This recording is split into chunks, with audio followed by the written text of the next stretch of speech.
15 лет генерал Джордж Миллер жил в тени собственного прошлого. Его имя носили казармы, о нем писали книги, его уважали и боялись. Но для самого Миллера все эти регалии не имели веса. Каждый день начинался и заканчивался в инвалидном кресле. Когда-то он командовал батальонами, а теперь командовал расписанием совещаний и сухими строками документов. Воспоминания о былых боях возвращались в снах, где он снова чувствовал землю под ногами и тяжесть оружия в руках. Но пробуждение приносило лишь холодное разочарование. Жизнь текла однообразно, пока на базе не появилась рядовая Эмили Картер. Ее шаги были быстрыми, движения собранными, но в ее взгляде было нечто, чего Джордж давно не видел в глазах других. Живое внимание, не замутненное ни страхом, ни почтением. Она смотрела на него не как на памятник былой славы, а как на человека, который все еще способен бороться.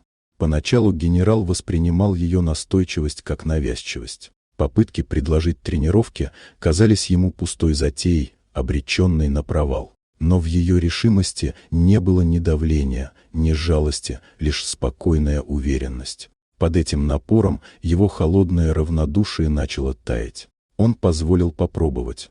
Первые занятия стали настоящим испытанием. Секунды стояния с опорой превращались в вечность, мышцы горели, тело дрожало, и каждое движение казалось предательством. Но рядом была Эмили, невозмутимая, терпеливая, словно сама тишина. Она не требовала невозможного, только маленьких шагов, но именно они, медленно и мучительно, возвращали генералу связь с самим собой. С каждой неделей дыхание становилось увереннее, мышцы отзывались все яснее. Сначала он смог удержаться без поддержки, потом пройти несколько шагов между параллельными брусьями. Казалось, сама база изменилась вместе с ним. Офицеры и солдаты начинали с удивлением замечать, что их генерал снова движется. Когда настал день построения, никто не ожидал чуда.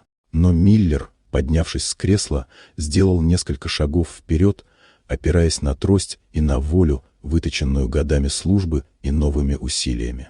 На плацу воцарилась тишина, а затем солдаты взорвались криками и аплодисментами. Для них это был символ возвращения легенды. Для него же это был первый настоящий шаг к себе прежнему. Среди шумной толпы его взгляд нашел только одну фигуру. Эмили стояла спокойно, не стремясь разделить славу.